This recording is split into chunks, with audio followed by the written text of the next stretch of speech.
You are an addict to your thoughts. And wait. Before you click away, don't be offended. There's nothing wrong with you. It's part of our human journey. Welcome aboard. It's not even bad. Keeps you safe. However, it limits you to what you think, and that causes suffering. The point is, many never question their thoughts and blindly follow them. This is most probably not you, otherwise you wouldn't watch this video. But you may, as many others, try to control your thoughts through positive thinking, changing beliefs, and meditation, because our thoughts by default are very negative and painful. However, this coping mechanism keeps you in mental hibernation.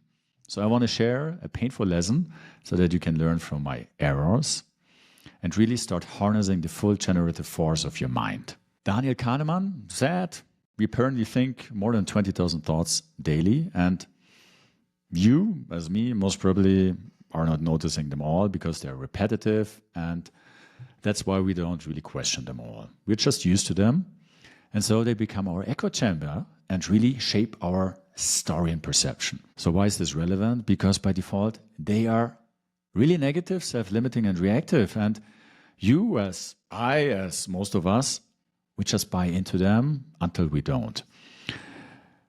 And we don't question if they're true or even serve us, and by default, they don't. And you may just take a moment to ask yourself where you spend most of your thinking time every day. Is it on the right or left side of this thought-o-meter? Most are on the left side, and that's very easy to prove. You just have to watch the fear porn playing out in media, news, and politics. And these negative thoughts are, and the fear porn, are a causation for and the result of our thoughts, individually and collectively. And so what you think, your story, is what you act out. Until now, because this video is about shifting gears. Before we do that, we need to explore why you think what you think. Because what you usually think, your habitual thoughts, they reflect your unconscious assumptions, beliefs, knowledge about you, others in the world. And so they are really like mental lenses defining your perception. And what they are is the echo from the past, what you know from the past. However, this automatism resurrects your past assumptions into your present, and so you act out that story again until you don't.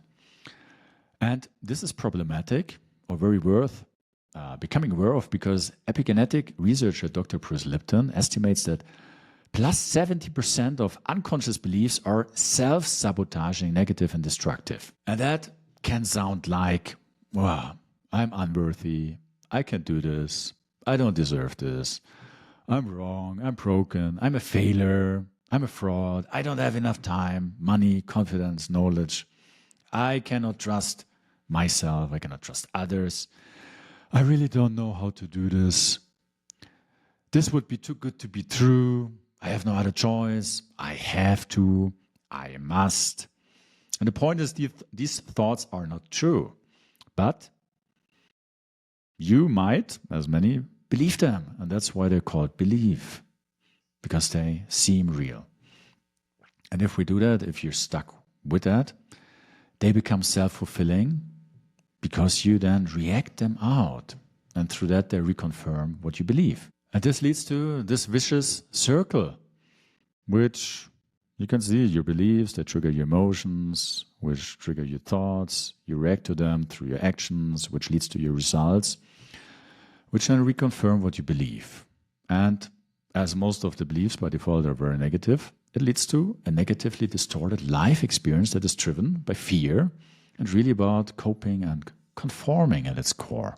And this is really the standard experience in our society. Many never question that. And at the same time, also the gigantic 50 billion business opportunity that the self-help industry and the gurus out there exploit, leverage. Yeah, you see it here.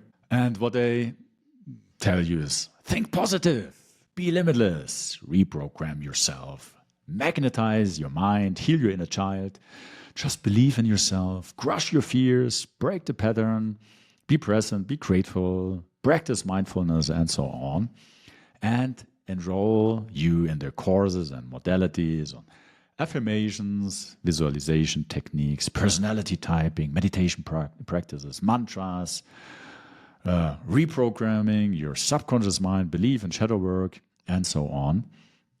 And they missed the forest for the tree. So did I. That's why I can talk about it. Yeah? And of course, they bring momentary relief, but they are half-truths at best. And what I won't is liberate you from your thought addiction. Actually, they further hypnotize you into the ideology that it matters what you think about yourself. And the assumption here is your beliefs and thoughts define you and or create your reality. So you must change them to be more positive, to have a better life experience. And someone might believe, I'm bad. And now they think, I must be good. I'm weak, I must be strong. I'm poor, I must be rich.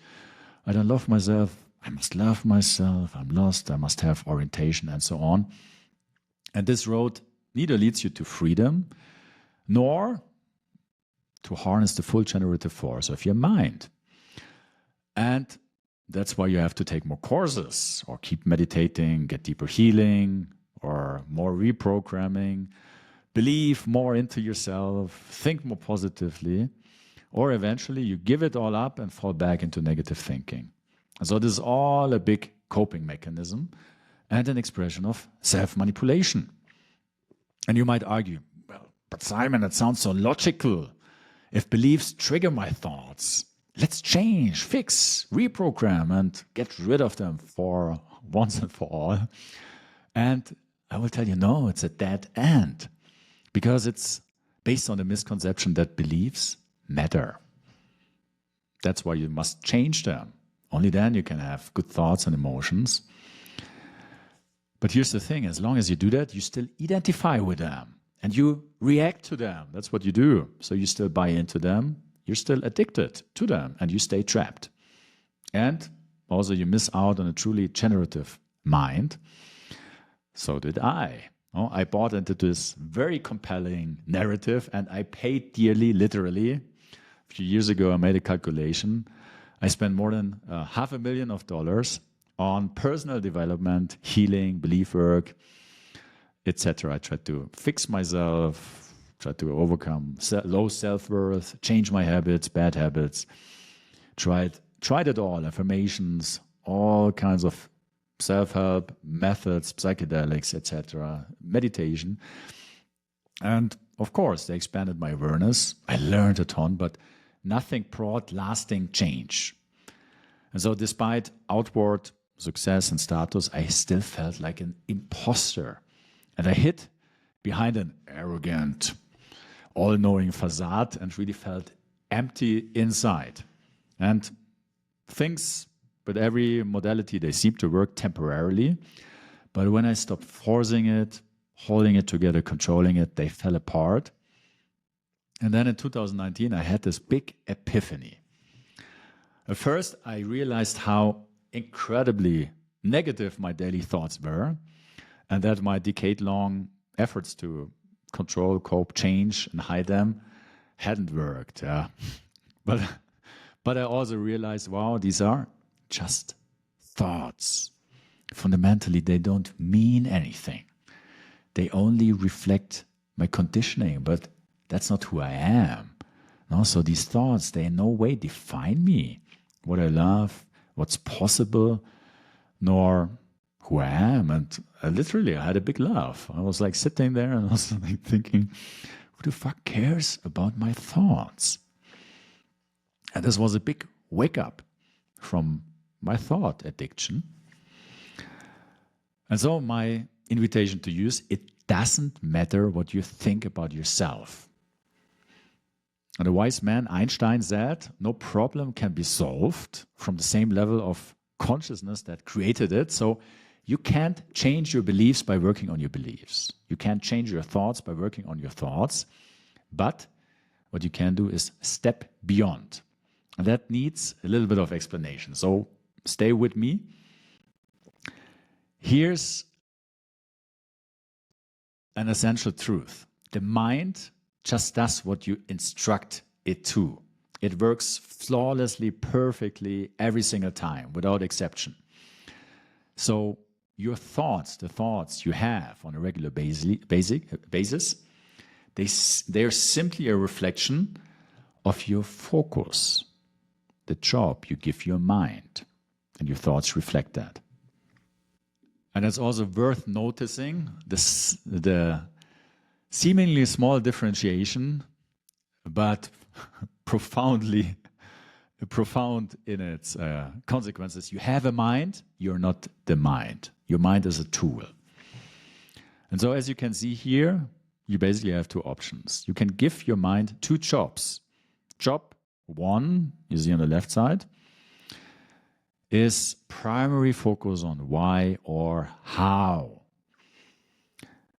And that's what you do by not giving it a job and leaving it on autopilot, or by doing what our society does, seeing life as one big problem to solve. And what that does, it activates your fear-based survival orientation. And you might know questions like, why is this always happening to me? Why is something wrong with me? Why is this so difficult? Why is this not possible? How can I get through the day? How can I get this done? How can I be more positive? How can I be more successful, confident, less negative? How can I make more money? How can I get rid of my problems, get rid of my negative beliefs, of my flaws? And the result is always more lack, inadequacies, distortions, and problems to solve. Even the outside facade can look quite successful, so that makes it a little bit more tricky to become aware of that dynamic. But nothing else can come out as a result, because that's what you instruct your mind to do.